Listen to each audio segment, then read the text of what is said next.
Cada quien pueda mantener sus propias visiones, sus propios valores, su propia moral, pero haya libertad de elección, que esa es una cuestión que Pedro decía al principio, central de un planteamiento laico.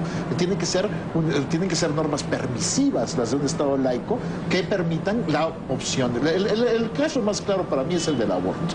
Nadie está obligando a ninguna mujer a abortar, ni se le está imponiendo a ninguna mujer la idea de que si su embarazo no es ortodoxo, tiene que abortar. Nada de eso.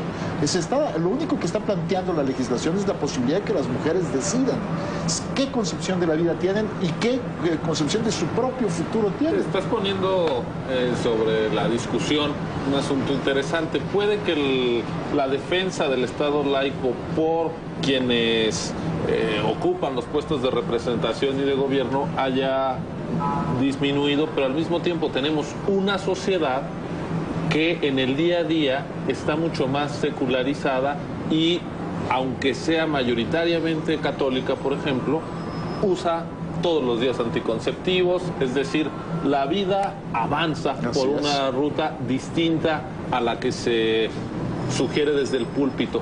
Pero al mismo tiempo, Nardo, vivimos en un siglo con algunas características poblacionales interesantes.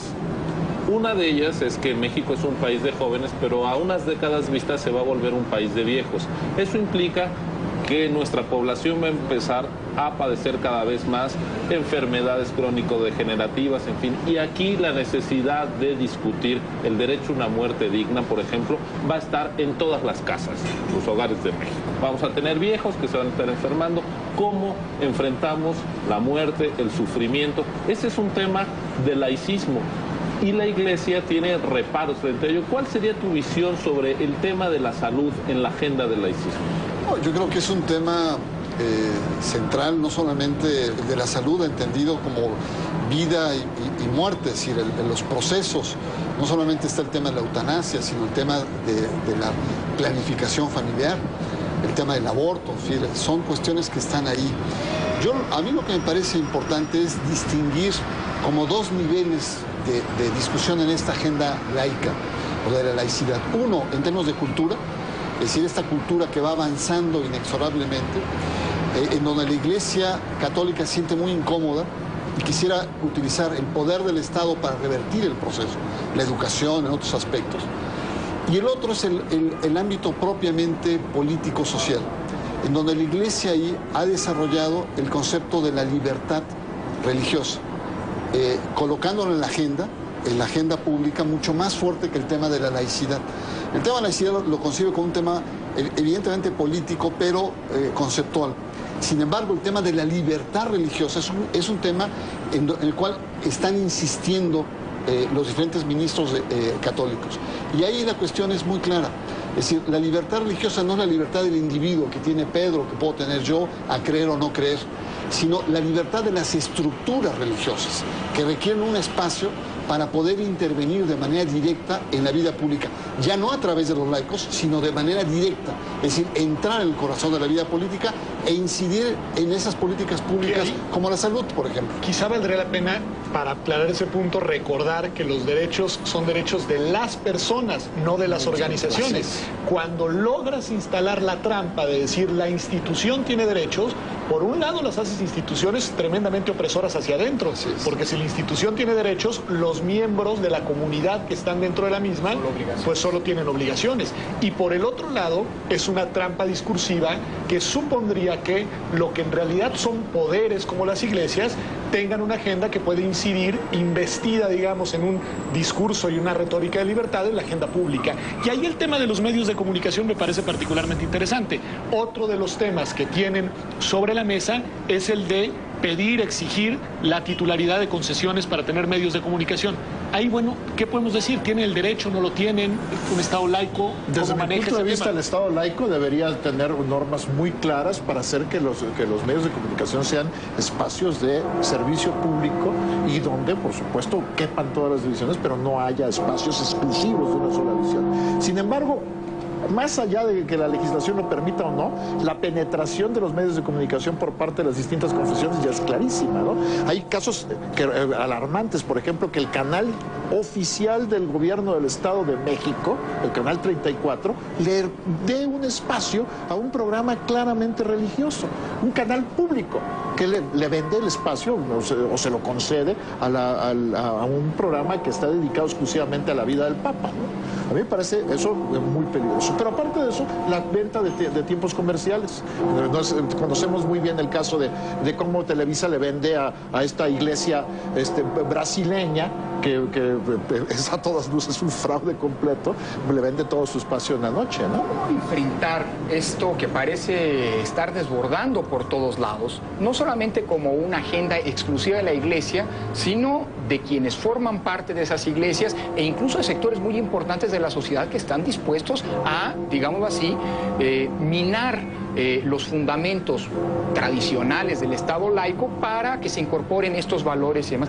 ¿Qué tenemos que hacer los laicos o qué tiene que hacer el laicismo hoy en día para enfrentar esto que parece ser una oleada incontenible y que viene desde muchos frentes, Bernardo? Bueno, yo creo que hay que ser fiel a los principios de la laicidad y en ese sentido creo que las iglesias tienen derecho, digamos en el sentido estricto, no solamente a los medios de comunicación, sino incluso a intervenir en la vida política. Lo que pasa es que nuestra historia pesa, historia de dos guerras, y dicen no, los curas y el poder es algo que ha sido explosivo, pero en otros países, si somos congruentes con la laicidad, entra la iglesia en los espacios públicos. Ahora, en la cuestión de los medios me parece muy interesante, porque las iglesias utilizan los medios de comunicación como como espacios de proselitismo, pero no completan el círculo de la comunicación que es ida y vuelta. Es decir, hay una especie de autismo en la vuelta. Cuando la vuelta le dice no estoy de acuerdo con temas morales o en la cuestión de salud, la muerte, la eutanasia, no, la cultura, ahí la iglesia o las iglesias se vuelven autistas. Quieren utilizar de manera pragmática para que sea una plataforma, digamos, de penetración, pero no para poder completar el círculo de la comunicación. Entonces yo veo que hay otros países donde se utilizó masivamente los medios de comunicación, hubo un boom de ciertos grupos, las iglesias electrónicas, pero fue un boom relativo porque después se vinieron abajo. Entonces yo creo que ahí la propia sociedad moderna, secular, tiene sus propios mecanismos de autorregulación en un mercado cada vez más competido en términos religiosos. Javier, estamos ya con las campanadas de la ronda de cierre. ¿Cuál dirías tú que es la agenda del laicismo mexicano en el siglo XXI? La agenda del laicismo mexicano del siglo XXI es la agenda de la diversidad de la sociedad mexicana. Necesitamos construir un Estado que genere instituciones, reglas del juego para la convivencia de una sociedad cada vez más diversa y plural.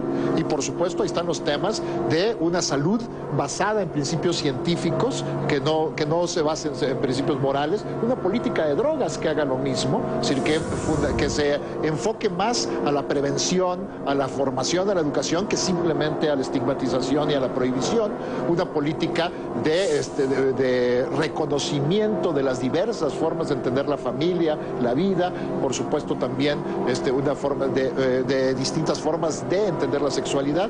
Toda esa agenda la tiene que recoger la legislación mexicana para hacer una sociedad cada vez de más libertades, que permitan la convivencia de esta pluralidad.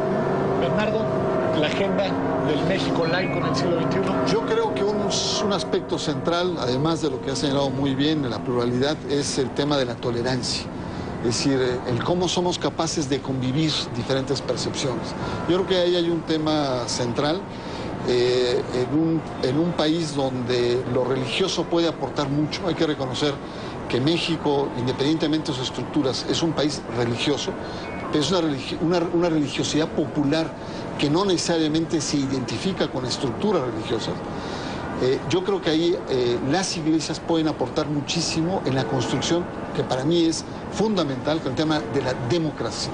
Es decir, ¿cuál es el papel hoy de las iglesias y de lo religioso en la construcción y en el fortalecimiento de esta enorme transición democrática? Es el tema que para mí está sobre la agenda. Su contribución sería no participar en política y dar cauce a la diversidad, y que esa diversidad sea reconocida en derechos, en la legislación.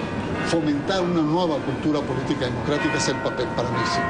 Pues bueno, yo creo que hemos tenido en realidad una discusión muy rica, muy completa sobre un tema sumamente complejo, un tema delicado, un tema de esos que además toca fibras sensibles, pero lo que no podemos negar, lo que nos debe de quedar a todos claro, es que si queremos consolidar nuestra democracia, tenemos que avanzar en la consolidación del Estado laico.